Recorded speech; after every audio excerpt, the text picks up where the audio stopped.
সায়ান, রিজু আর অপু 3 বন্ধু মিলে এক শখের ইউটিউব চ্যানেল খুলেছে, ভুতুড়ে গলি। পরিকল্পনা, রাতে ভয়ঙ্কর সব জায়গায় গিয়ে ভিডিও করা, তারপর দর্শকদের ভয় দেখিয়ে ভাইরাল হওয়া।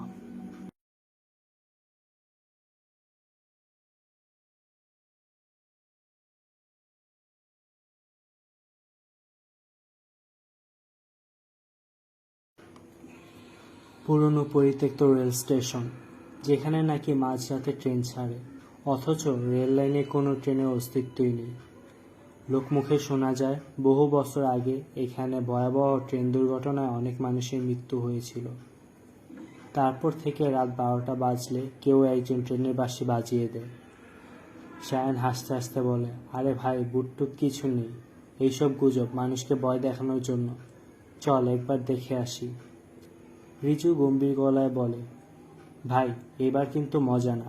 আগেরবারের মতো ক্যামেরার ব্যাটারি শেষ হয়ে গেলে আমি থাকবো না। অপু হাসতে হাসতে বলে, নাইবা থাকলি, তোর ভয় কাঁপা চেহারা ক্যামেরা ধরতে পারলে আমাদের চ্যানেল আগুন হয়ে যাবে। 3 বন্ধু হেডলাইট জ্বালিয়ে ক্যামেরা অন করে ঢুকে পড়ল সেই স্টেশনে। শুরুতে মজাই লাগছিল, ধুলো জমে থাকা প্ল্যাটফর্ম, সেরা পোস্টার আর মরিচা ধরা রেল লাইন দেখে ভয় পাওয়ার কিছু নেই। কিন্তু তারপর একটা শব্দ, যেন ট্রেনের হুইসেল, দূর থেকে আসছে, আস্তে আস্তে কাছে আসছে। সায়ান কণ্ঠ কাঁপিয়ে বলল, কেউ মজা নিচ্ছে আমাদের সঙ্গে, তাই তো? কিন্তু আশেপাশে তো কেউ নেই, অথচ প্ল্যাটফর্মের বাতাস যেন ভারী হয়ে গেছে। আচমকা ছায়ার মতো কিছু একটা দৌড়ে গেল প্ল্যাটফর্মের অন্য পাশ দিয়ে।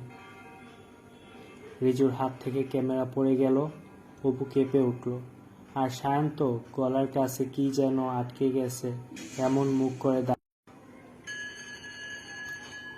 এরপর তারা দেখতে পেল রেল লাইনে কুয়াশার মতো ধোঁয়া তৈরি হচ্ছে, আর সেই ধোঁয়ার মধ্যে আবছা একটা ট্রেনের মতো অবয়ব দেখা যাচ্ছে। ঘড়ির কাঁটা তখন ঠিক 12টা ছুঁই ছুঁই। অপু ফিস করে বলল, ভাই দৌড় দে। কিন্তু দৌড়ানোর আগেই কানে এলো একটি শব্দ, ট্রেনের শব্দ। সত্যিই কি ট্রেন আসছে, নাকি অন্য কিছু? অবশেষে ট্রেনের হুইসেল থেমে গেল, আর ধোঁয়া মিলিয়ে গেল বাতাসে। তারা দৌড়ে স্টেশন ছেড়ে পালালো। পরের দিন তারা ঘটনাটা খতিয়ে দেখল। স্থানীয় এক প্রবীণ ব্যক্তি বললেন, এই স্টেশনে একসময় প্রচুর লোক যেত, তখন নিয়মিত ট্রেন চলত। তবে এই দুর্ঘটনার পর রেল লাইন পরিত্যক্ত হয়ে পড়ে। তারা গবেষণা করে জানল, এই ধরনের ঘটনার পেছনে একটা বৈজ্ঞানিক ব্যাখ্যা আছে, ইনফ্রাসাউন্ড ইফেক্ট। বাতাসের চাপ কম হলে এবং নির্দিষ্ট ফ্রিকোয়েন্সিতে বাতাস বইলে মানুষের কানে এমন এক ধরনের শব্দ পৌঁছায় যা আসলে নেই। এছাড়া রাতের বেলা স্টেশনের মতো ফাঁকা জায়গায় বাতাসের প্রবাহ ও তাপমাত্রার পার্থক্য ধোঁয়ার মতো কুয়াশা সৃষ্টি করতে পারে।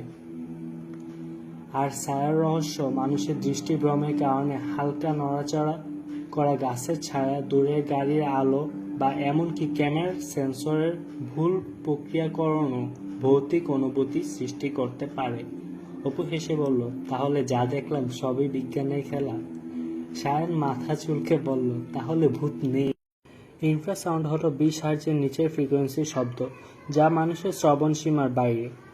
যদিও আমরা এই শব্দ শুনতে পাই না, তবে এটি আমাদের শরীরে বিভিন্ন প্রভাব ফেলতে পারে। নিম্ন ফ্রিকোয়েন্সির ইনফ্রাসাউন্ড বাতাসের চাপের পরিবর্তনের মাধ্যমে আমাদের অনুভূতি হতে পারে, যা কখনো কখনো অদ্ভুত বা অস্বস্তিকর অনুভূতির সৃষ্টি করতে পারে।